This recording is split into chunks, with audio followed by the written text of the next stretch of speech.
Socratis Otto is one of Australia's hidden acting gems. He's proven his worth on both the small and big screens, starring alongside the likes of Hugh Jackman in Wolverine and Bill Nighy in I, Frankenstein. What is that? It looks like Victor Frankenstein's handwritten account of how he brought his creature to life. But it's in his role on popular TV show Wentworth that Socratis truly shines. Playing a transgender prisoner is no easy feat, but the Aussie actor pulls it off with ease. And Socratis Otto joins us now. I lived in a body for 32 years of my life, okay? I woke up every single morning wanting to tear it off like it was an ill-fitting suit, to step outside it and just be me.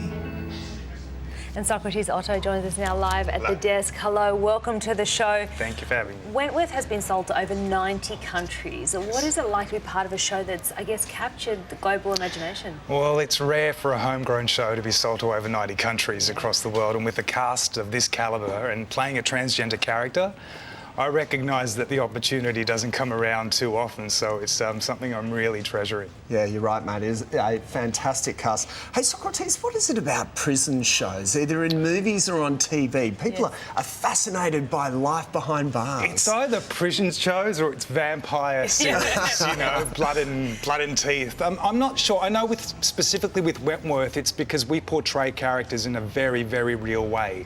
And, you know, we tackle subjects like self-harm and drug dependency and, you know, alcoholism and people with suicidal tendencies. And I think the world recognises that we don't gloss it up or tie it up in a ribbon, you know, and people that feel like outcasts can recognise themselves in the characters that we portray, specifically in Wentworth anyway. I think that's its success. You've got a really complex role on the show. For you, how do you get into character?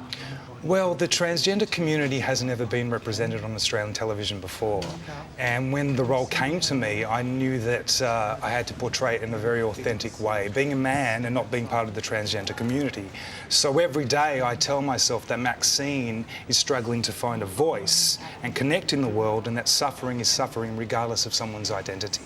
What's the transgender community been like to you on the street, mate? Are they embracing Maxine? Absolutely. Do they appreciate her efforts? It's amazing. You know, social media and on the street, yes, because they're saying thank you for helping break stereotypes and changing perceptions.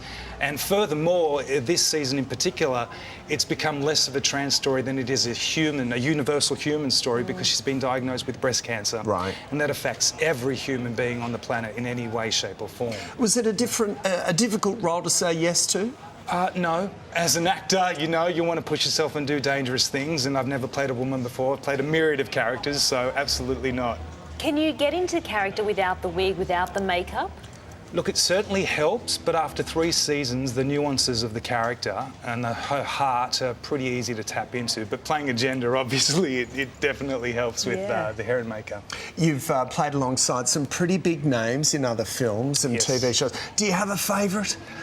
Look, I really enjoyed working on I, Frankenstein. I worked with Diana Lee Inosanto and her husband Ron Balicki, and Diana Lee's Bruce Lee's goddaughter.